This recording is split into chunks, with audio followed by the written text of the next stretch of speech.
E aí, tudo bem? Eu sou Alan, sou jornalista e esse é o Ingresso na Arte, meu canal de cultura no YouTube. E no vídeo de hoje, o primeiro vídeo do ano de 2019, a gente vai falar sobre um bloco que pode servir de muita inspiração para um ano que vai ser preciso resistir bastante. Eu estou falando da ocupação Ilha-Aie, que traz um panorama histórico do bloco Ilha-Aie, considerado o primeiro bloco afro no Brasil. A ocupação Ilha-Aie ocupa ali o térreo do Itaú Cultural até o próximo domingo aqui em São Paulo. Fundado em 1974, sob influência da mãe Hilda Gitolu e sob o comando do seu filho, o Antônio Carlos dos Santos, mais conhecido como Vovô, o Ilha-Aie é mais do que um bloco no qual os foliões correm atrás durante o Carnaval baiano. Desde a sua criação, o Ilha-Aie se destaca por ser um bloco de resistência e também por ser um bloco que dissemina a cultura afro-brasileira no país. Vale lembrar que o Ilha-Aie foi fundado ali em 1984, em meio ao regime militar, quando cabelos trançados, cabelos afros, roupas coloridas, sob influência da África, eram vistos como coisas de marginal. Nesse sentido, os curadores da exposição acertam e dão um espaço bem bacana para os chamados cadernos de educação, que são produzidos pelo projeto de extensão pedagógica do Ilha-Aie. O objetivo desses materiais, além de contextualizar os temas dos carnavais do bloco Ilha-Aie, também mostrar, valorizar a cultura afro-brasileira e disseminar, uma vez que muito desse material é distribuído para as escolas de Salvador e da Bahia.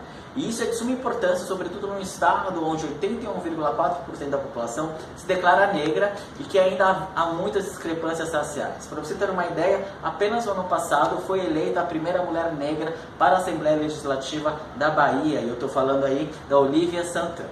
A ocupação, claro, não deixa de destacar a vibrante produção musical do Ilha-Aie, cujas músicas já foram gravadas por nomes como Gilberto Gil, Daniela Mercury, o Rapa. Quem não se lembra, por exemplo, dos versos da música O Mais Belo dos Belos, ou também O Charme da Liberdade? Essas duas músicas gravadas, por exemplo, pela Daniela Mercury no disco O Canto da Cidade, que a tornou conhecida no Brasil inteiro.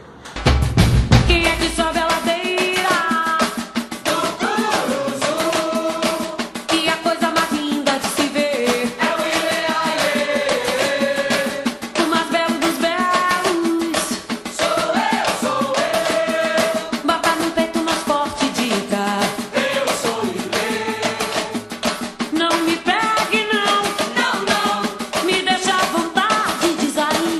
E além dos depoimentos desses artistas mais famosos, como a Daniela, a Margareth Menezes, há também depoimentos de artistas que fazem parte do bloco Ilha-Aie, como o Paulinho Camafeu, autor da música Que Bloco é Esse?, que serviu de tema dos primeiros carnavais do bloco Ilha-Aie.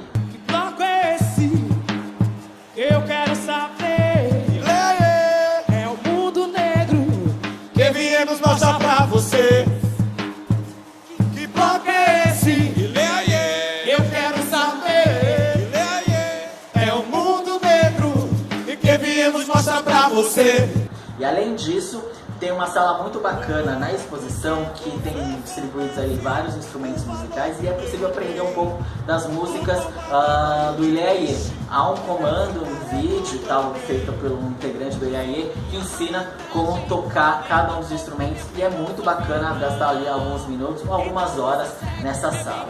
Também em outras salas ali da ocupação, em outros espaços da ocupação do Ilha-Aie, também se destacam os figurinos coloridos do bloco Ilha-Aie, lembrando que as cores do bloco são o amarelo, o preto, o vermelho e também o branco. E também ali mostra vários setores ali da exposição, mostra a valorização da mulher dentro do bloco Ilha-Aie. Se você for à exposição, eu recomendo que você pegue este material aqui, que o Itaú Cultural sempre faz nas ocupações. É um material bem completo, que traz a história do grupo, também tem fotos bem bonitas aqui dos integrantes do bloco Ilha-Aie, mas o que eu achei mais legal nesse material aqui é que tem um exemplar do primeiro caderno de educação do Ilha-Aie e o primeiro volume, que se chama Organizações de Resistência Negra, que fala aqui sobre os terreiros de Candomblé, também fala sobre os quilombos, também fala sobre o Zumbi dos Palmares, também fala sobre os Filhos de Gandhi, ou seja, várias organizações de resistência da cultura negra, e isso é de suma importância para o Brasil de hoje em dia, para um ano que a gente vai ter que resistir bastante, tá certo? Eu fico por aqui, na próxima terça-feira eu volto com um novo vídeo no Ingresso na Arte. Aquela coisa, se você gostou desse vídeo, compartilha essa ideia, fale para seus amigos sobre o canal, vá ver a exposição do Leaie e vai dançar atrás do Leaie ali na ladeira do Curuzu. E é isso, até a próxima, tchau, tchau.